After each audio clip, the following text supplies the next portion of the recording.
siblings are all great, you know, and you know, I think you're getting a better education than a government school. You know, instead of buying processed food at the supermarket, we're trying to localize that. Okay, I'm getting my eggs, I'm getting my chicken, you know, more locally sourced, right? It's not just a fad, but it is a choice that we have to make to improve our lives and the lives of our families. So this is all great here. I love this. You know, I love the class that Angela put on, and that was very good. City. So how do we do local honey?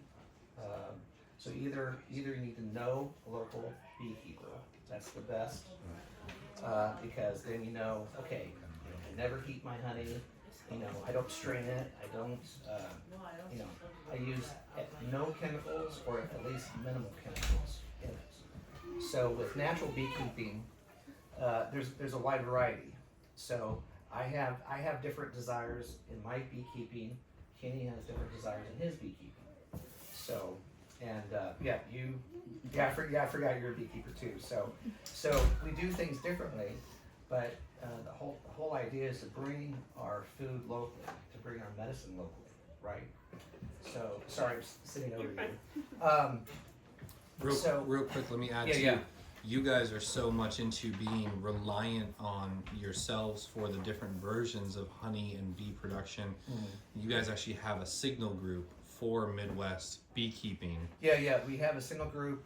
Also, we post on the, try to post in the Midwest Preparation Project Discord, you know, for events and things like that. So we'll put that signal group in our Facebook group. So if you guys want to talk with a lot of these honey guys, we have asked them questions and they're like, here are the plans we use. Here's how we built it. Here's how to do it. Call me if you have questions.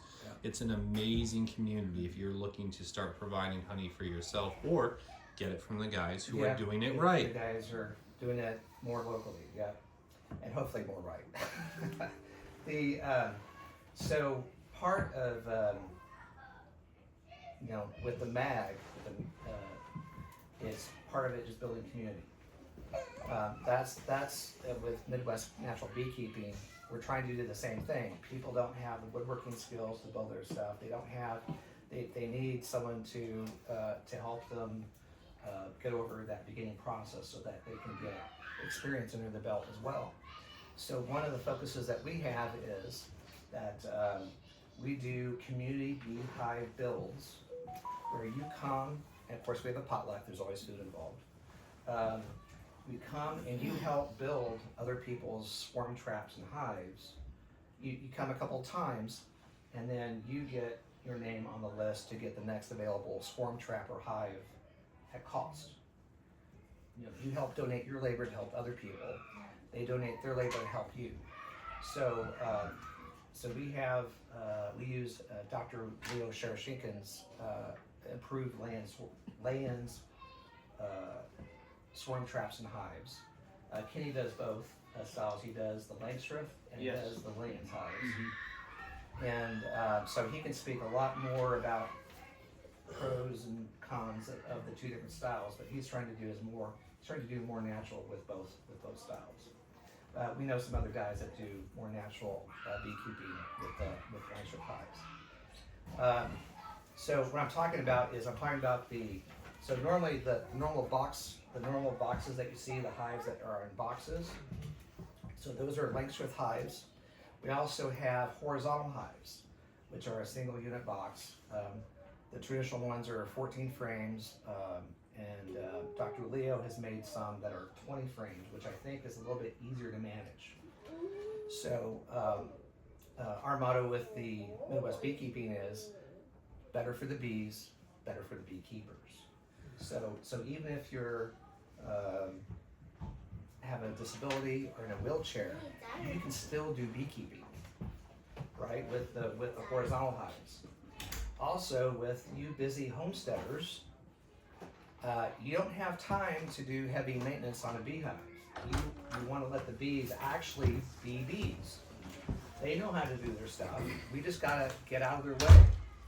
so and so that's why. So when I started with beekeeping, I made every mistake. So I bought bees from a southern state. Of course, Missouri's not a southern state. We're a northern state. We're cold, right? Also, I used a top bar hive, which is more situated for southern. You know, it's actually originated in Africa. So I made all the mistakes, and of course, my bees died. So, and so when I heard Dr. Leo speak, it just, I'm a systems guy. So when I heard his system, it just kind of clicked in my head. Oh my gosh, this is the way I want to do it. So we have his plans, and we come together and we build the swarm traps. So instead of buying bees, now I was corrected the last time I spoke at on stage at Midwest Preparation Project. When I bought bees, it was $150 for a package of bees. That's for 1 queen and 3 pounds of bees, which is about 3,000 bees. You know, it's about $150. And when I was like, well, you know, nowadays it's like $200, and I got corrected by someone in the audience. They're like, no, it's like $250 or $300 for a package of bees. Are these local bees? No, these are not Oh, local wow. bees. Sometimes they are. Well, It depends on who you're getting them from. You can buy them locally. So like I know some guys that are selling their bees, their nukes and stuff. So they're Right. local. There's a guy that I think he was at the thing up there. What was Oh, where the was he was that? from Kansas- Salina. the Kansas Yeah. He was beekeeper, from yeah. Salina. Yeah, Salina, yeah. He got his bees, I believe, from down in Texas. Oh, Okay. okay. All right. So And then another mistake is it's like, well, I want really gentle bees, so I'm gonna get Italian bees, which are fine for southern states because it's a southern bee. Yeah, it's a southern bee. What's the matter with you? The problem is that we're a northern state. We're in a higher zone, right? So our growing season is a lot less. The pollen flow or the nectar flow is a lot shorter. So we have to have a bee more situated for our climates. So with bees, the queen. So when that spring happens and all the flowers bloom and all that nectar is available, the queen bee has to start laying her babies 6 weeks ahead of where that nectar flow starts. Well, if you're doing it in a southern state with a southern bee, they don't know our local nectar flow. So, and then at the dearth in the fall, when all the nectar stops, the queen has to stop laying eggs 6 weeks ahead of that. So, because otherwise there's too many mouths to feed, right? And that eats up all the honey stores. So we want local mutts. We want to try to get the local mutts. We want local healthy bees that have survived in the winter on their own.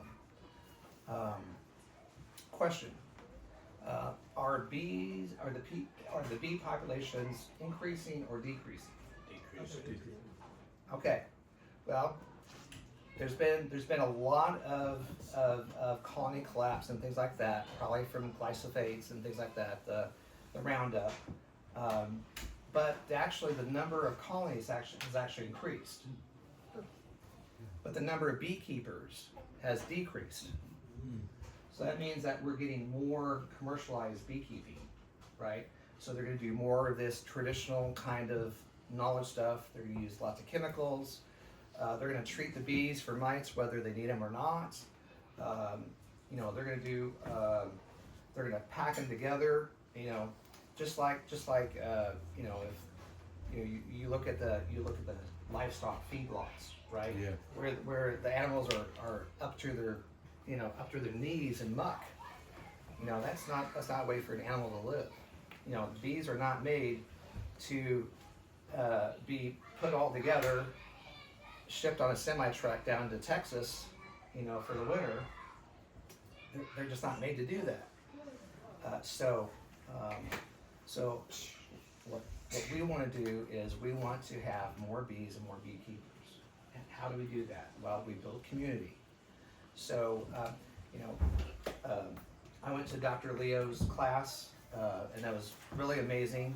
Got to go to his property, and he actually has even a bee sauna where he has 4 hives with this enclosed room, and that you can just go. He just lays down in it, and all the warmth of the bees and all the smell of the honey and the vibration. You know, he just like, oh, I'm just going to take a 5-minute break, and you know, a few hours later he wakes up. He's like, oh, I really needed that. So, you know, and he has 40 to 60 hives himself. But what he's done is he's actually bought up the land around him gradually. So now he has a bee sanctuary in southern Missouri. And so now he can sell his honey for a premium price because he doesn't use chemicals. It's all hand processed. It's not filtered. Well, it's not, sorry. It's not, Pasteurized. it's not pasteurized. It's not, it's strained, not filtered. So it's strained but not filtered. So so he can command a premium for it. What are some of the other medicinal things that come out of the beehive? Well, there's also bee bread, and bee bread is a combination of honey, royal jelly, pollen that's kind of fermented, and when you from the normal American way of doing things. All the mitocyte bioaccumulates into that bee bread, so it's not fit for human consumption. But for Dr. Leo, he wanted to have bee bread available for his children. When he grew up in Russia, his mom, who was a pharmacist, gave him a teaspoon of bee bread every morning. And an 8-ounce jar of bee bread has more pollen in it, more local pollen in it, than $1,000 of store honey. So, I mean, it is just jam-packed. It's fermented. You know, it is. If you eat too much of it, you actually get a vitamin flush. It's pretty fun, and it tastes great. His tastes great. So, It tastes like dried apricot. what's that? It tastes like dried apricot. Well, it just depends on the local. Ours does. Yeah, on the local fauna, right? So, local flora, I should say. So just like a colony is a group of insects working together for one purpose, I wanted to build a community of people to help build up the bees, and to provide medicine, and to provide a source of income. Dr. Leo had an interesting statistic. He's a researcher. He got his doctorate from Missouri, in Columbia, University of Missouri in Columbia, in agroforestry. And one of the research things he pulled up was a peasant farmer in Europe. A family had over 1,000 beehives. I was like, okay, how do they do that? These are subsistence farmers toiling every day. How do they have beehives? Well, it was mainly hands off, right? They made their caps. Was it sketch or caps? Skep.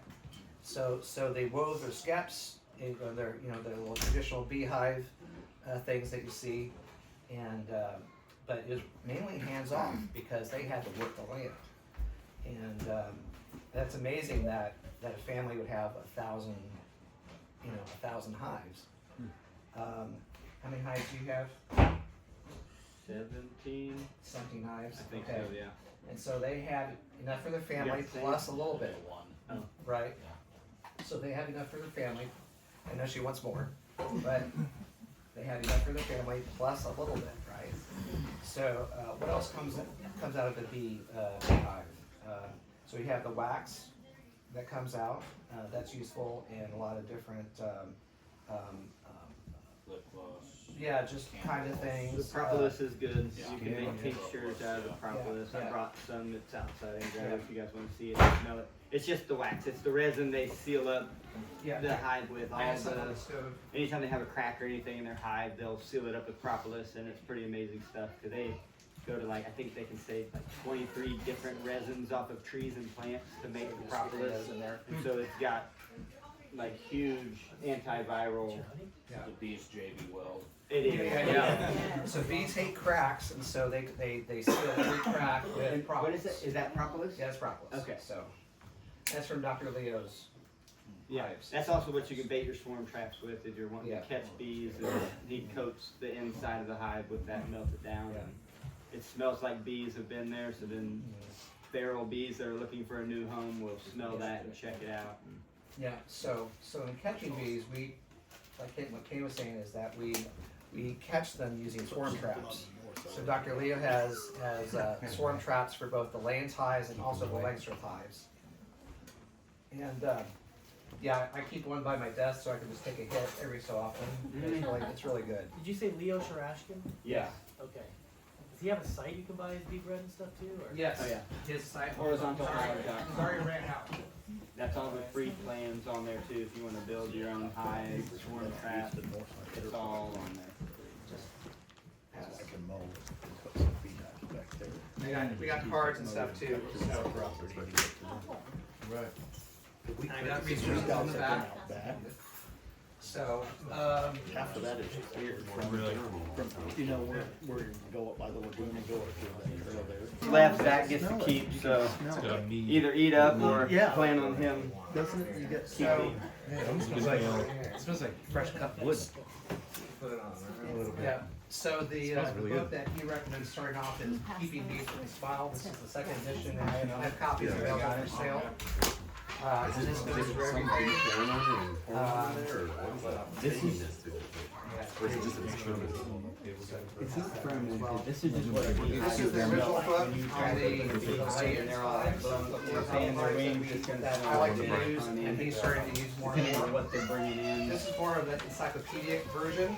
So if you were to get a book, I would get that book first. And this is the book that he has on queens. No, I have a different one, yeah. This is the one that Dr. Leo sells. So you can also sell queens out of the hive. So for $20, $30 a queen, you can actually sell queens, or you can sell your own packages. So there's some extra money that can come out of your not quite hobby, but part of your homestead. I think they're going for around $50. I mean, see, I'm even late. Yeah. So here's a picture of a traditional Layens hive, and you can see the bees are very gentle. And you see the young ladies there, even without bee suits. So This is what I got. okay. Here's me get the picture. Can they pass that around? Yeah, I was gonna say, and I got this. So I did a beekeeping class. We went to Homesteaders of America for like an anniversary trip, and I wasn't really sold on any of the beekeeping or anything. But I did an off-site course with Kaylee Richardson. She's with Honeystead, and so, anyways, this is what I got from that course. It's just got pictures. It's basic. It's like, hey, if you want to get started with bees, what do you want? It's like you gotta kind of figure out what your goals are. Do you want to become a commercial beekeeper and have thousands of hives, or do you just want to have enough to support your own honey house? So it's really what you want to do. So Dr. Leo does a few seminars with another guy, and he's in Vermont. And this is propolis. And he has like 400 plus hives, but he does it all natural. He does it without chemicals and things like that. So instead of buying bees, we prefer to catch bees. Can you grab my swarm trap out of the Yeah. on the side there? Yeah. So as he was saying, we use propolis. We do a couple different things. One is we have the right size box, so a scout bee will actually go in and actually measure the size, the volume of the box. And so 10 to 15 gallons is the right size. And then we also put it up in a tree 10 to 15 feet in the air. And so you'll actually see the bees going down a couple of times to actually measure how high off the ground it is. You want this over there? So, yeah. So this is the right size. And I'm pretty amazed at Dr. Leo's plan. So he's made it so that these will last for several years. He sells He doesn't sell this exact version, but all his plans are available. So if you have a woodworker in your family, you can build them. We're doing bee builds all the way from Topeka. I've been asked to do some in St. Louis and then down in Springfield as well. So we have Topeka, Lawrence, Tonganoxie, and then Eowlville, Cowgill Polo. So we have a bunch. You want to grab your frame as well? Yeah. So one of the things is that we're trying to do these a little bit more natural. So the Layens hive is more like a bee tree.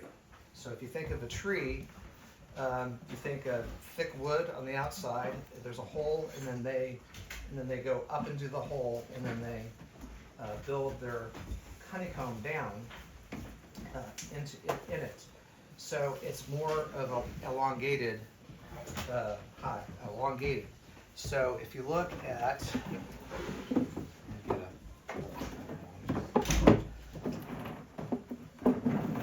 This is traditional Lane straw.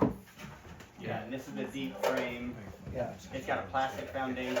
I usually wax coat that. So with this, there's a little bit of difference between these two. So with this one, there's 10 of these in a box. So what happens is, in the winter, the bees will backfill with honey, and then they'll bunk bed in the bottom. And then what they do is their body heat warms the honey above them, and then they just eat their way up. So the problem with this is, where's up? Well, up is the next box, right? So now they have to team build and festoon and crawl up into the next box. So there's already some problems with the Langstroth style. In fact, Dr. Leo says that Langstroth did not even use this style of hive. So what it is the boxes. He sold the patent to a manufacturer. The manufacturer used the most available box there was, which are champagne boxes. You can fit 4 champagne boxes on a pallet on a railway car, and so that's how they ship champagne, and that's the most available box there was. It's a sturdy box. And so they changed his design into actually using that box size. That's better for the manufacturer. That's not better for the bees. It's not better for the beekeepers. So when I saw this, it was like, okay, that feels a lot better. And I know you're trying. There's pros and cons. I mean, like when you look at that hive, you take the lid off, all you see is flat wood because the frames connect at the top. If you look at this one, like there's going to be gaps in there where as soon as you open that lid, the bees are going to see you. Yeah. And they're hot bees. And that's because they need to go into an upper box, right? These are the most widely used probably in the United States outside of the occasional horizontal hive beekeepers that you get. So you can find this stuff easy. Yeah. It's easy, you can get it cheap. Which is You can't another. build this yourself unless you got some pretty unique equipment. That's why I started doing Layens, is that you can, I'm not a woodworker, but I say I'm pretty crafty. I can build stuff, I can break stuff too, and sometimes fix it. Yeah. But I've built multiple hives. I've used Yeah. butcher block top, anything laying around the homestead that's just left over. I mean, you can And so do what that we're stuff. trying to do is we're actually trying to kind of industrialize the pieces so that when we do a bee build, we're just basically assembling it, and you're getting a little bit of woodworking skill. And we'll assemble some frames outside, and we'll be able to look at the hive and stuff. But so this is up in a tree. Do you weigh your swarm traps? I don't Okay. have time. Yeah, I don't have See, time to do all that. Homestead. Don't have time, okay? Dr. Leo will actually weigh them because he's that kind of academic, right? Well, and he'll want to know how many bees Right. he has in there, because once they move in, you'll be able to weigh the box. Right, after the right. fact. So once he got nine pounds of bees, which would be, like $600, $700 worth of bees. So yeah, question. So you're talking about the trap. He'll weigh it beforehand, Yeah, know the tear weight, yeah, and then weigh it after to know Yes. how many pounds of bees he has now in there. yes, Okay. yeah. Thank you. So, and he has some interesting stories about this. Out in the country, sometimes they get shot, so he'll actually put up elementary school children beekeeping project on the sides of it to go, oh, it's for the school kids. Okay, I'm not going to shoot it. So, so he, Because yeah, it does look like squirrel traps. The old Okay. guys have the squirrel traps that they Okay. set up in trees okay, with enough food for a squirrel to eat for a bit, but then they would take the squirrels down. They look very similar. okay, I can see interesting. why I they'd get did shot. not know that, so that's Yeah. good. Mike, have you caught swarms in your swarm trap yet? I have not. Me so- neither. I just heard, and I don't know, I don't want to be a pessimistic on this, Yeah. but they say it's kind of like fishing, that the more lines you Yeah. got in the water, the more chance you have of catching fish. I've heard that overall it's like 50% rate. Yeah. So if you put out 10 swarm traps, you might look at Yeah. possibly catching 5. Mhm. So if you go and put one trap out, you're like, I'm going to catch bees. You Yeah, got about yeah, a 50% yeah, chance, yeah, if yeah. not less than that, of I- actually catching And them. it's location, location, location. You don't want it in the middle of a forest, you want it on a tree line. You want it visible. So when bees are flying, they switch from color to black and white, and so all they see are patterns. So what you want to do is you want to put it in like the V of the tree branch. So the bees go, oh, that's a possible location. Then they come, and then you put in some wax in here, and so, oh, bees have been here. You heat up some propolis and rub it the inside of it, and the bees go, oh, bees have been in here. Also, the other thing that we do is we use lemongrass oil. And, oh yeah, that's good stuff. So, of course, sorry, I have some beeswax on that. So we have these little diffusers, and we fill 2 of these up halfway, and that will last the whole season of swarm catching.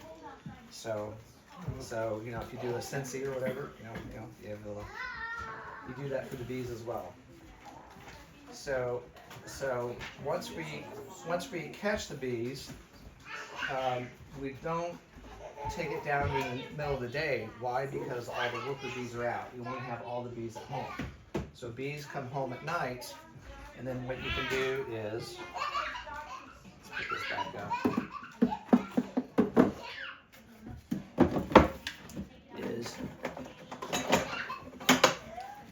of course we have a small hole because we don't want to build a birdhouse, we're building a bee house, right? So we have a traditional lands entrance here. And then at night, what he does is he'll close it up, and then he'll put an extra strap around it just in case he drops it. He doesn't want to have a swarm of angry bees at his feet while he's up in the air. So that's not a pleasant thought. So once we have it and we bring it down, now bees have an internal GPS. So what we have to do is we have to kind of trick their GPS. So vertically is not so bad, but horizontally you can only move them so much per week or so, right? 3 feet per.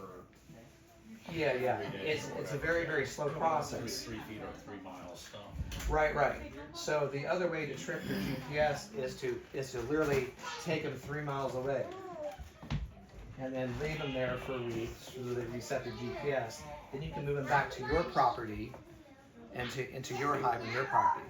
Well, where's the best place to move your bees to? Well, one of your buddies' houses that keep bees as well, right? This is why we want to build some community, because they won't mind having a bee trap, in their on their homestead. So, and once we move them back to our property after another week, then we can put it into the hive. And so at this point, I think we'll move outside. We'll show you a few different things. So any questions before we move outside? One other thing that I was taught that you can do as far as moving him is if you move it, like orient it in a different direction and put like a branch or something Yeah, in yeah, front of it, yeah. and then that kind of also helps. Yeah, because they go, oh, my environment's Yeah. changed. Something's Let different. me do a reorientation Yeah. play. Yeah. So, yeah. So Yeah, bees are very amazing. So, I think that could actually be like if you don't per se have a friend yeah, close by, that could be an alternative. yeah. And I've heard also that you can close the hive up completely for like 3 days if they have enough food and everything and water, because if it gets hot, whatnot, they can die. But that they'll also, after that 3-day period, reorient. Yes. I've done it where I did it like almost 3 days, like 2.5, and some of the other bees went right back to where I had pulled them from. So Yeah, bees are very intelligent. There's a researcher that what they did was that they had a little stand with some sugar water on it, and they moved it like 10 feet every day in a direction. And then what they did was they didn't do it that 4th day, but the bees showed up at that spot. So they were actually able to predict where the food was. They anticipated that it would be the wow. Yeah. So They very, recognize that very, pattern. very, Wow. yeah. So. All right. Well, let's go ahead and move outside, and then I'd like to build some frames real quick. How's our timing? Good. Good. All right. Not even, it's 3:57 right now. All right. So we got. we're gonna have to time. leave here soon too, 'cause we got a cake to process. Nice. Finish. So I've got around. it's okay. Yeah, Mine's the same. It's okay. I've got one, but the beekeeping store that I bought it from went out of business. Okay. And I don't know where he got his veils from or the yeah. suits from, and like I've got another one that's just a regular. Yeah. See, I just have the jacket. But that it also has a round veil, Okay. but that veil won't. The zippers don't match up. Oh. So Okay. So I'm there's stuck possibilities with, of. yeah, I'm stuck with having it. My vintage suit No, there's no bees actually. in has a there. bunch of holes in the veil, so I can't really use it anymore. So So I got some pine cones. hard to find pine cones around. It really doesn't matter what the smoke is. It just matters that it's smoke. Yeah, it's a cold. It needs to be a cold smoke. Okay. You're not trying to. The idea is bees are afraid of forest fires, and so what you're doing is you're luring the bees that there's potential danger, and what happens is they stop flying around and they go back into the hive Right. to go fill up their honey stomachs in preparation to leave. So because when you open a hive, you got all these bees flying around, and you want as minimal bees as possible, so that you don't squish them, right? Because you can squish them. What does it smell like? Bananas. Bananas. That's the wrong pheromone. Yep. So one of the things, if you accidentally squish a banana, if you accidentally squish a bee, what you can do is you can smoke that area to mask the banana scent. So not only, so it does a couple of different purposes, but the idea is to get as many bees back in. So you don't do the beekeeping at night or in the evening when all of them are back in. You want to do your maintenance during the middle of the day when all the workers are gone, right? So let's build a few frames real quick. So all of the plans are available, and we're trying to. So we use as many jigs as possible to actually standardize as best as possible. So you want to help build? Do you do any woodworking or anything like that? Carpenter, so yeah. Well, there you go. See, a ringer. I told you. Yeah. So go ahead and use some wood glue on this. We're gonna assemble. How about if you come over here? That way they can see. So what we're gonna do is the frames are 4 pieces. So this is what he's building. So, and then in here, these pieces also have holes to actually do the wiring, and I have a wiring jig as well. And we'll build one or two of these, and then I'll show you how to wire the frames as well. So with this, we're going to have our bottom, and the holes are going to go up and down. We're going to have the sides, the top, and the side, and that fits pretty good. Then what you can do is use the wood glue.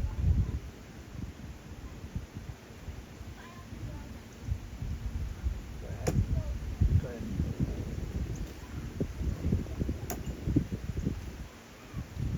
And then we use a narrow crown stapler to actually staple these.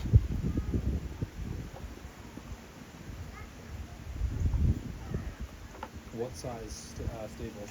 I use 1.5 inches. Yeah, I think these are inch. That's probably about an inch. Inch and a quarter, inch and a half. Maybe inch and a quarter, yeah. Okay. So then hopefully we got a little bit here. So, and then after this, we have to let it dry for 24 hours, and then we can wire them.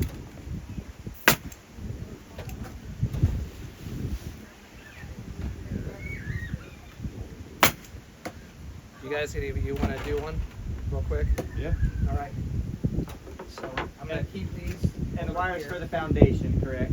What's that? Like the wire is for the foundation. So the wires for the them to build foundation. Comb on. Yeah. So let's grab.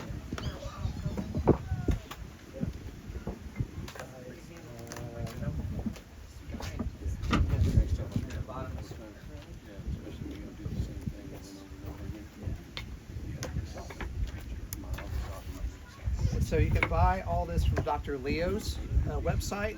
But what we want to do is, so a completed hive shipped is $600 from Dr. Leo. But because we are using free labor because of the community, we got the price down to $280, so right around there, and that includes 20 frames with foundation and all that. So plus you get camaraderie and a couple of good potluck meals and more. So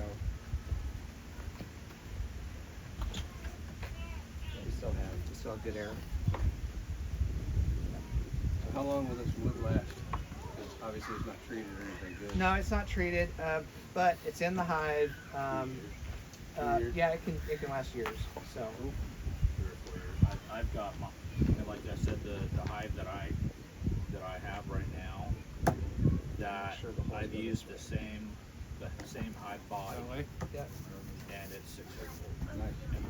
So I've learned that some people recycle through their comb or the foundation after 5 years. You may not have to if you're doing it all natural, because some of that gets old, it gets dark and black, and they may or may not lay in it like they used to. But bees are used to moving. They'll grow to a certain point, and then they swarm, and then build a new home, and then grow, and then that's just their reproduction. I probably need to swap out some frames this spring. Yeah, I mean, Yeah. if the bees are doing good in there, I think they're happy enough. I haven't really changed any of the frames or anything in the last couple of years.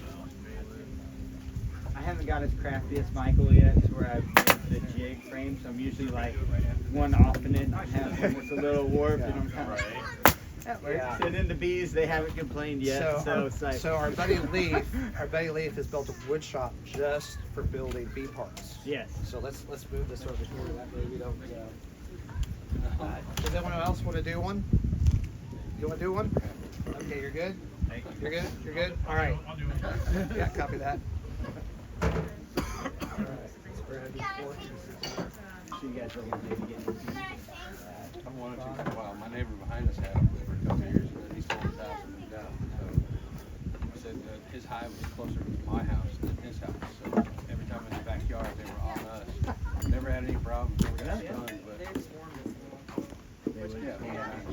I'd look out the window and just be bees. You can hear them Go ahead and like just set from it in the inside frame the house. here. You can hear Just, them. when they swarm, it's like a cloud. Yes. Yes. It's a little scary. But I got It's like no one's going in the backyard today. we got a 9-year-old daughter and a 5-year-old daughter, and the 5-year-old they can land on them and she's kind of push them off, so she's not afraid of them. She doesn't freak out. Mine little ones used to not like the bees. Now I don't like that you have bees. Now they don't care. I've taken some other kids through the beehive to show them, you know, what it looks like inside, and they didn't have soup. They were right over there buying nothing. Nice. Like, certain times of the year you don't want to do that, but sometimes they're very docile. They're More safer work area. Yeah, I like that. Yeah, man. Yeah. Well, we're doing inside one in the. No, I'm a fire Exactly. first responder. And I don't like blood, so I'd be like, Yeah. all right, we'll just cut that right off. I was doing something the other day and shot a staple through my finger, and Addie saw it and ran in the house and told Mom that I had shot something right through my finger. So she came, "Are you okay?" I was like, She "Yeah, came like it's healed up." I mean, She it came just went inside and she's inside. like, Dad just shot a nail through his finger. But technically I did, but it wasn't that bad. Very good, very good. It's like when you're a kid and you Basically, just 24 take the hours, staple and then erase slide through it through your skin of your wiring. finger. Yeah. All right, so we've made a bunch of frames. Now, That jig makes it definitely efficient. So now we can swap to the wiring jig. And he has plans for all this stuff on his website as well, right? Yeah. Okay. Did you buy this off No, his my website? dad did. Okay, My dad I've seen did. it. Okay. So I say All right. horizontalhives.com. You guys can it'll have a little tab where it says plans, and you can make all this stuff. I made I think 4 or 5 of the 14 frame hives, and then I bought the 20 frame hive from him, and it was expensive, very expensive. I was like, I can't do that. all right, so we have a few things here. Now these are ones that I did at Midwest. So one of the things if you notice is that we have a stapler so that the wire doesn't cut into the wood. So these are, I think these are already pre-stapled. Yeah, so actually I don't need this. So what we do is set it in here, and then we just wire this up. And the wires are for what? So the wires are for holding up the comb while spinning the honey out. That's literally the comb is self-supporting. The bees are great engineers, but if they're not made for lateral force when we spin the honey out. Even with the wire in though, It still you have to be careful because Yeah. I've had plenty of comb that starts to shift Yeah. with the So don't do it. centrifugal force. Don't do it with Yeah. at a hot day. That What would- gauge okay. wire is that? I'm not sure. It's just a stainless steel wire. Yeah. So there's an example of the wire. Thank you. Gotcha. And you have to have a different extractor than Yeah, I was gonna ask A about conventional one. Yeah. He sells them online. yeah. Does he? Yeah. Now I have one. Leaf has one up in Eaglesville, and it can do Langstroth, Lands, and Warray hives. Oh, really? So That's kind of cool. so it can do multiple. Yeah, What are it'll do those cost? 6 You of those. What's that? What are those costs? About $600-700. Yeah. Okay, not So which is great for a community, Yeah. right? Yeah. Yeah. Yeah. So Beekeeping is an investment if you have to get all of the things right away. If Yeah. you can slowly trickle in and do things a little manually, more manual. Because you can set a frame like that upside down because all of the honeycomb is angled up, of course, to keep the honey in Right. and the eggs and stuff from falling out. So if you tip it upside down, it will slowly run out, but So it'll be very slow. what I don't have here is a decapping fork or decapping knife. Sometimes there's a like electric heated knife they can use to take off the caps. And side note, that was the original chewing gum, the caps, the wax caps. It is fun. The What kids do you- love that when I'm extracting too. What do you typically use? The Do wax. you use the hot knife? There's also Dr. Leo likes the little roller The thing roller- with the yeah, I spikies. used that this last year. That and I was liked that was that a lot. okay, except it didn't get like right at the edges. Right. So I've used both. I haven't used the electric knife. I've got one of I've those. used the fork and I've used the roll. Yeah, I've got one of the hot knives, and I found it to be extremely messy. Yeah. And you start, you get it nice and hot, and then you start going down. And how hot does it get? Because I'm wondering if that heat off of that was like. That's the other thing that I was Yeah, thinking. that would Yeah, be I a don't concern. I'm always burning myself with stuff like that too, yeah. soldering irons or whatever. Well, Like, I always the grab the problem hot with part. the problem with it is If it smells like chicken, you're doing it wrong. Yeah. the problem I found with it, besides the fact that it's really messy, because it literally tears the comb off with it, is you get about maybe halfway down your frame, and it's too cold to go any farther. Okay. So you have to sit there and wait for it to heat up again. So I didn't like it. I used it once and that was it. Yeah. I also have tried using a heat gun to just lightly pop the caps. Yeah. And that worked okay, but then you get into the, again, are you Preference, heating up the honey? Yeah. So, I don't think if it has to get like past 100 and like 5 degrees Yeah, or something like that to kill the enzymes in it. Right. Or at least the All majority right, of now them. for the musical portion of our evening. Nice. E sharp. I think that one's a little flat. So you're giving it tension. Yeah. And then the wheels that are giving the excess on either side, what is the point of the So excess? these are just to allow them to maneuver. So because once I pull it off, that's going to be a little bit more set. Okay. Right. Okay, I so usually it's, have so it's just there for positioning. There's no Yeah. reason for that excess. Yeah. No, when he pulls, he'll pull the excess off Got it. after he gets the tension. And I don't have one of these, so I just usually will pull each strand and then just hold it tight.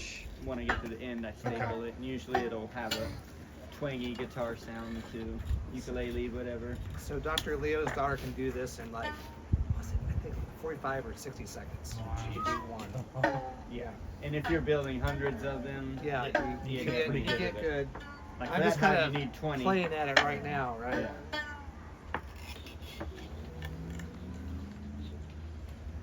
And I was always told, depending on how many hives you want to have double that amount ready. Yeah.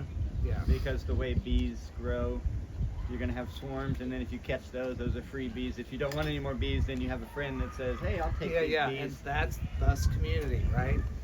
So, ta-da! Yeah. You want to do it? Someone want to do a frame? We got two more. I got the room for it. And I'm just highly allergic. He just needs EpiPens. He needs EpiPens.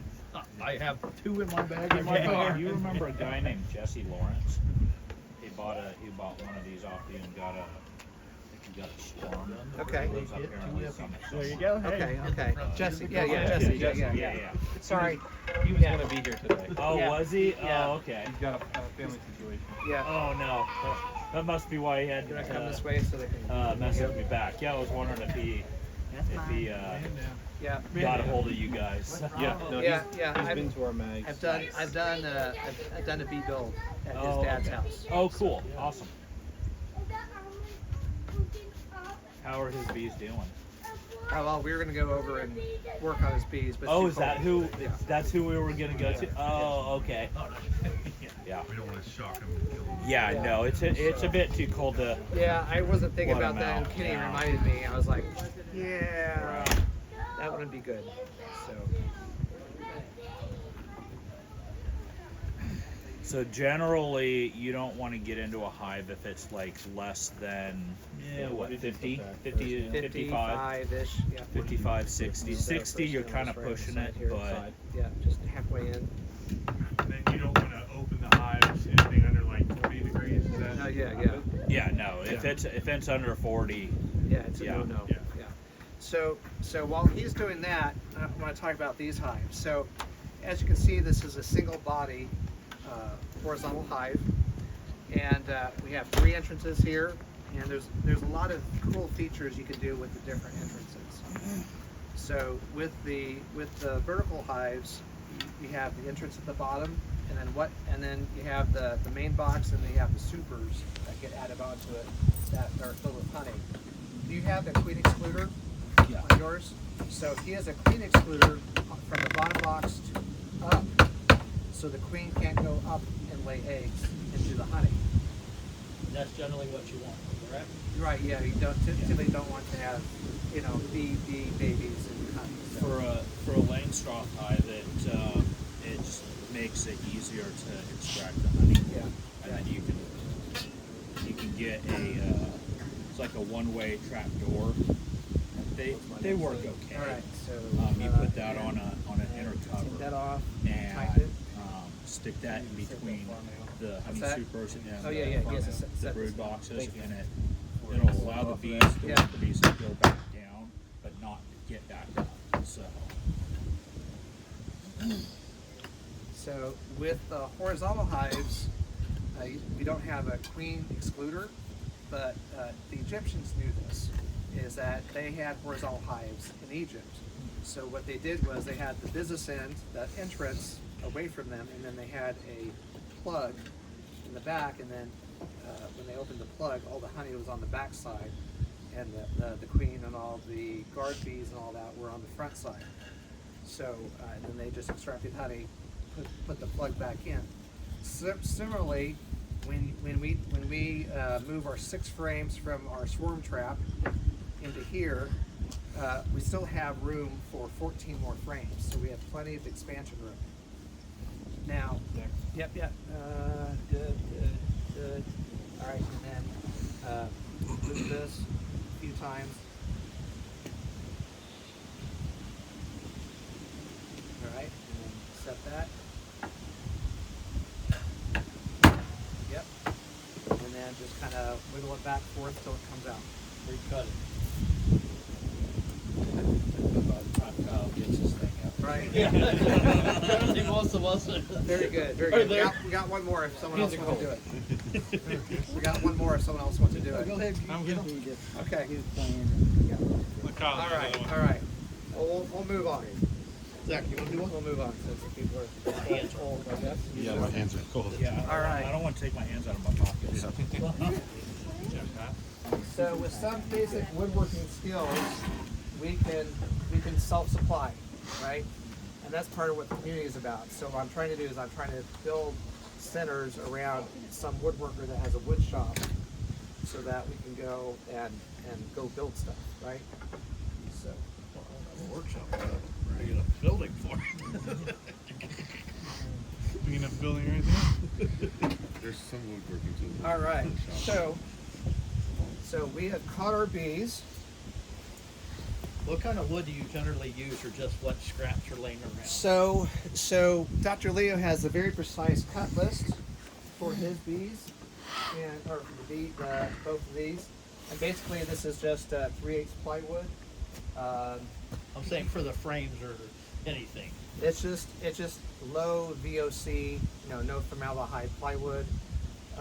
So this is not insulated, but this hive is insulated, and I use natural raw sheep's wool. I've gone out and snipped off from, beard I shave. have a few people that have, and clearly anything like that can be used, but So add sheep to the homestead. Yes. yeah, exactly. See, remember, on a homestead, waste from one system is an input into another system, right? Well, he's got 2 different styles too, right? Yeah, so he has 2 different styles. One style is thick wood, just like It's a 2x4, 2x10 stacked on top of each other. Yeah. And so that's how thick the wall is. So just like a tree, you have that thick outside insulating it. Now this doesn't have insulation, so this is not an overwinter. So because all it is, That's really just a trap, though. it's That's just not a trap for hive, the right? summer, right? It's also storage of your empty comb for next year. Why as beekeepers do we want to maximize our honeycomb the first year? Because it takes 8 times the nectar to build honeycomb that does to make honey. So the more comb you can build and keep for the first year means more honey the second year. Does that make sense? And every year after. And every year after, right? So honeycomb is very precious to us, and only when we want to rotate out that comb, then we can use, then we can sell that wax, right? So we use it for. So we, yeah, exactly. So, all right. So, sorry for the mess inside. But if you look, this is just an attic. So that's One of my honey frames. I gotta place an order melted. tonight. I gotta get it Went all over. together tonight. So you can see I'll this order it is tomorrow. a double wall, and then it's also raw sheep's wool on the inside. So it's on the bottom and all 5 sides. Now the one thing I didn't bring is for winter time, we also have a wool collar to put on top. So that way the bees can maintain that 95 degrees that they need. Does that affect these holes and stuff you got over here? No, it's just for ventilation. Okay. It's just No, for I mean, ventilation. when you put the When I top. put it down, no, it doesn't really affect it. Okay. So, It's not heavily compacted, right? the pillow is compacted, but there's space on the right. but there is space for ventilation, just like with the regular roof and eaves and stuff. You need that for moisture to escape. The bees need that as well. So in a bee tree, so what happens when bees eat honey? Well, carbon dioxide is made and water. The water naturally drips into the live tree and it gets reabsorbed. Well, this isn't a live tree. Where does that moisture go? Well, that's why, actually I'm ahead of myself, but we have a method for helping moisture get out. So let's move our bees. So we got our trap from the tree. We moved them 3 miles. We had it a week there, and then we moved it back and had it a week on top of the hive. That way the hive is right below. And so then we set it aside. Does it have to be 3 miles away, or could it be quarter mile, 1/8 mile? No, it has to be one of the 3 or 4 methods. It has to be every 10 feet every week or so, or 3 miles a week and then back, or close them up for 3 days and then move them. With the 3 mile, you've got the trap out somewhere. It goes somewhere else for a week. For a week. 3 miles away, and then you bring it back to where the hive is actually going to be. So instead of moving it 50 yards, you move it 3 miles and then 3 miles. The general reason why it's 3 miles is because a bee's area of operation is a 3 mile radius. So they have all that clocked already, is what the assumption is. So, or put brush in front of it and reorient it. So you could move. So there's a few you different could techniques. Turn it. Right. But if we have community, then I can put it on your property. But that's what I'm saying. Right. If somebody is starting and they don't know somebody 3 miles away, Exactly. could they relocate, Reorient it on their property and turn it into take it, Exactly. foliage exactly. or something. in right. front That's of what I'm it. saying. Take it. How somewhere. effective is that one? I don't know. I've heard it. I've never heard had it. issues with it. Dr. Leo mentioned Cool. that. I've never had issues. So. Cool. All right. So Because my property is about 8 mile wide. Yeah. We could do the slow move with yours. Or put it on. Or just move it 3 feet at a time. Yeah. Got it. Yeah. So Yeah. So whatever Move way, it. whatever way. Turn it. Yeah. they Put- figure move it some- out. move some- Yeah, Put some stuff in front. So we're going to decide that this is the entrance here. But if you move it at night. Yeah. Yeah. So you And move it at night. I like to buy these from Dr. reorient Leo. it I in buy as different much from Dr. direction. Leo as possible Put because he has some- provided a the branch or plans, and I something just want to right in get back front to of it. it, and then In fact, when they come out, every they're like, "Whoa, what's every this?" uh, And then they figure hive it that out we and figure out, build, oh, okay, we're over here. I do like a $15 donation Yeah. to Dr. Leo for it, and when I ordered the last time, I put in all our donation to him, and he emailed me back going, "Do you mean to send me this much money?" And I was like, "Yes, that's what our group raised for you." He was like, "Great, this is the second largest donation he's ever received." So We're good neighbors. we're doing good. That's awesome. You know, move on his. And So does he what- recommend having 3 per hive? Is that the regular build? What's that? You have 3 on this side. Is there any on the Yes, other side, for or is it northern- just 3? For southern, he recommends a fourth one for extra ventilation. Okay. So he sells a three hole version. He sells a 4 hole for southern states. So we're moving our frames over. We can't swing that hard over there, okay? Something kind of like That almost, that thing can go over. Sorry for the state. And is this how it would be? Like you actually have the trap brought in, and you literally just move these over. And you just literally move these over. That's how easy it is. So you do that during the day, right? We do this during the day While they're gone. while they're gone. Yes. But when you move the trap, you do that Oh, yeah. At night. You do that at night because So we have our. if you're sorry, allergic 6 to frames. bees, you don't mess with it at all and have somebody else do it. Right. So we have our 6 frames, but we have all this other space over here. Now with this hive, what we do is I keep two. we have a divider board Bees are that's why there's two in the bag in the front seat of that my we car. put in.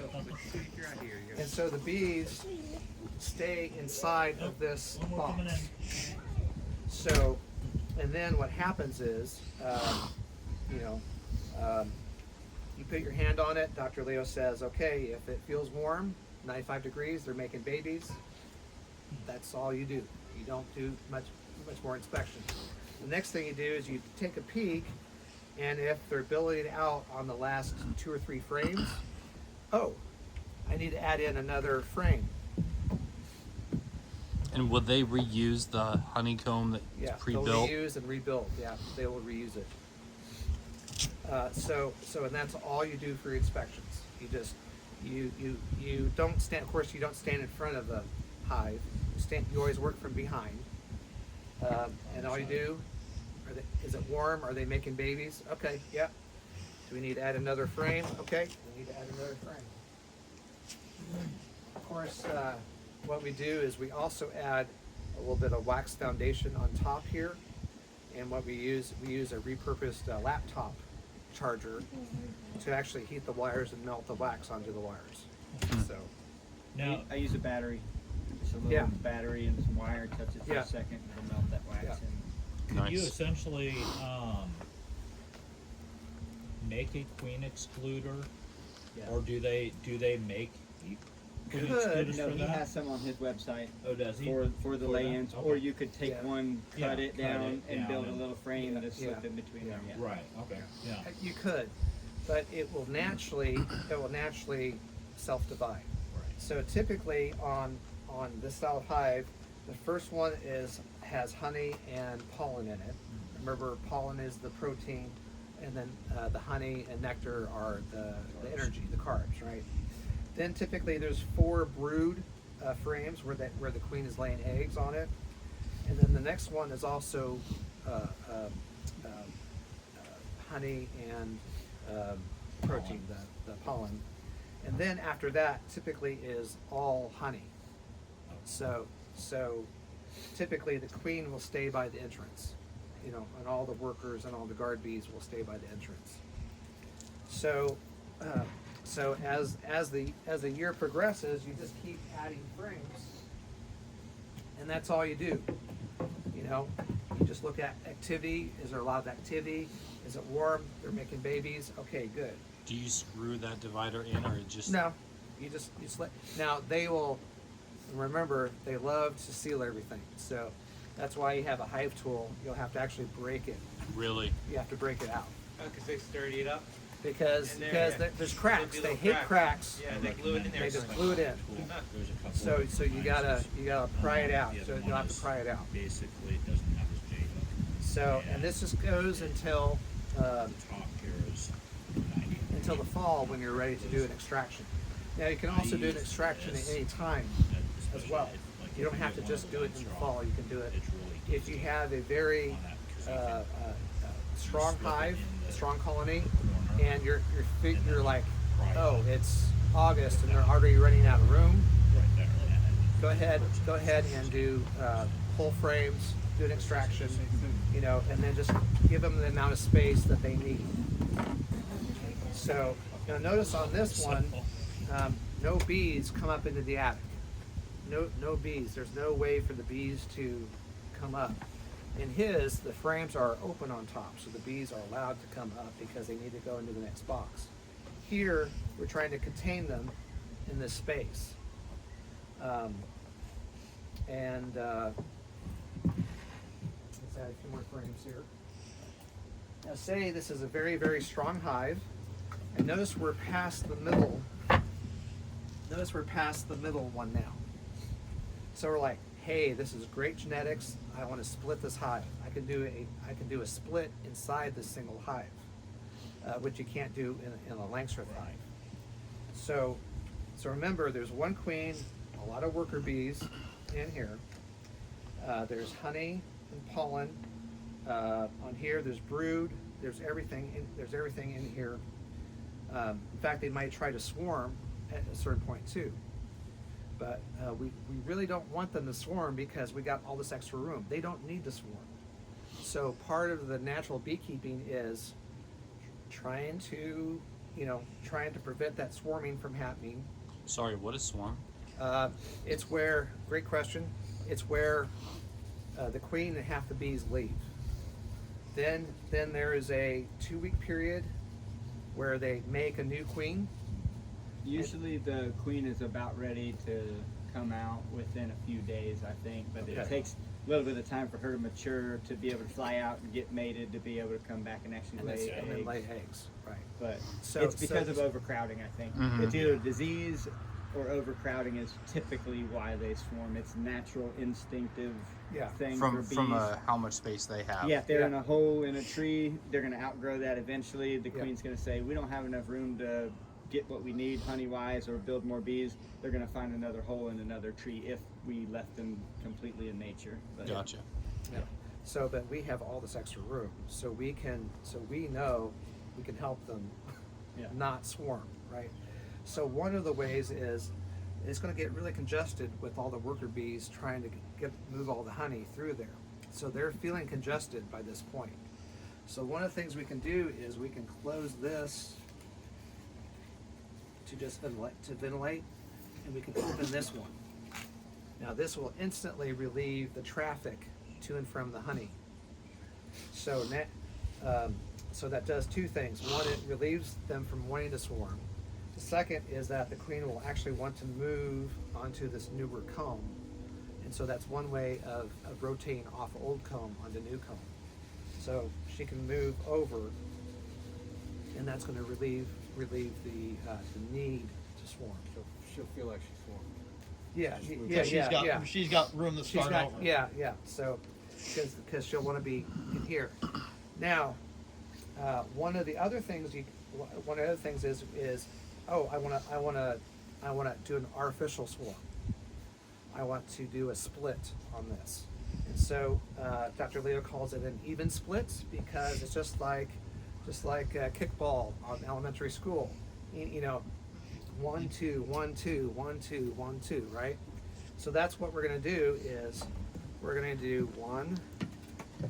Here, I'm going to take this out so I don't have to hold it.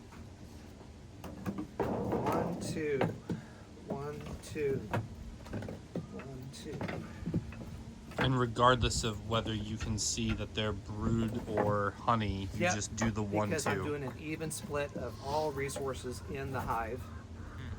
You should, if it's like you're just moving bees over, they should have food too. So Right. I would split resources and bees. That might be a good method though with how the bees are running through the hive, but I would definitely But if anything, check. if I see anything crazy, like all honey or all Yeah, eggs, so then just Right, make right, sure there's right. enough resources in both sides. got it. Now I got one divider here, and I got a second divider here. So now we have 2 hives, So you shut the. and we shut this one. Shut the front door. Yeah. We open this one, and we open this one.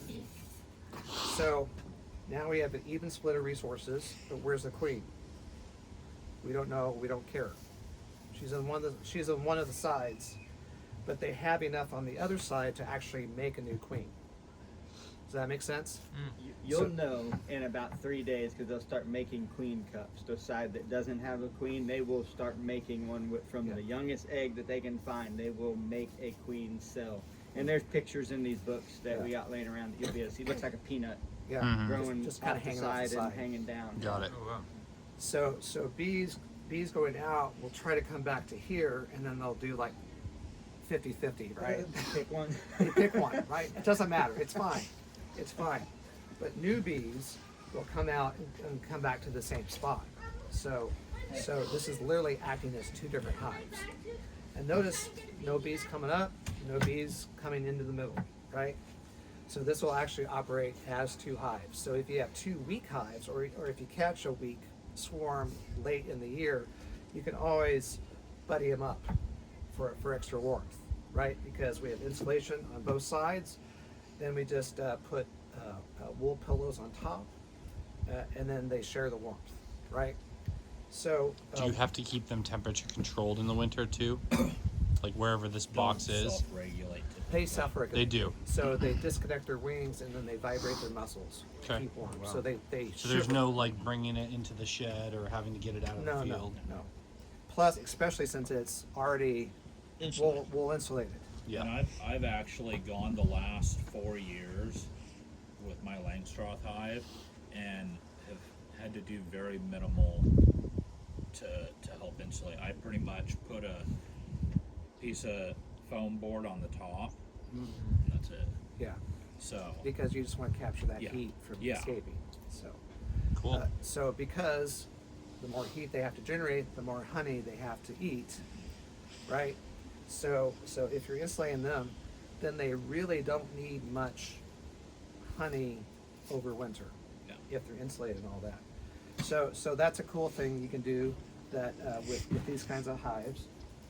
So after that, you wouldn't do anything with the middle section? Well, yeah, you keep them out, and then after you see them laying eggs on, they have a new queen, then what you do is you would, put them in a swarm trap, move them 3 miles, and move them to their new hive. Right. So you eventually move them out. Right. So all right. So let's pretend we've done all that, and this hive is grown. So the max you would get in that hive there would be 2, right? Yeah. Well, you could do 3, but that'd be pushing it. But safely, 2. Leave the center section split. Yeah. I mean, you could But do. if they also have continued to bring pollen in back, your 2 hives might end up with 1 split in the middle. Right. Yeah. So it'll outgrow. So you'll have to definitely move them. Yep. So all right. So we're getting ready for winter, and this is what Leaf and I did a couple 2 weeks ago. Is we have this in summer mode, and if you notice, we have these standoffs on this. Now, remember I talked about the dearth. This is where the nectar flow stops in the fall. Like now, right? There's no nectar flowing, so they're not going to be building or anything like that. So what we can do is we can now extract the frames that they are never going to ever use. So I asked some of the kids earlier, do you like beef jerky? Yes. Do you like steak? Yes. Do you prefer beef jerky over steak? No. They prefer steak over beef jerky. Bees prefer nectar over honey. So any leftover honey will not be eaten that next year. because they'll be bringing in new nectar, right? So anything left over, you can safely take. So what happens is in the fall, you're going to do a full inspection. You're going to bring all the frames over. You're going to do a full inspection, look at it, try to find the queen if you can.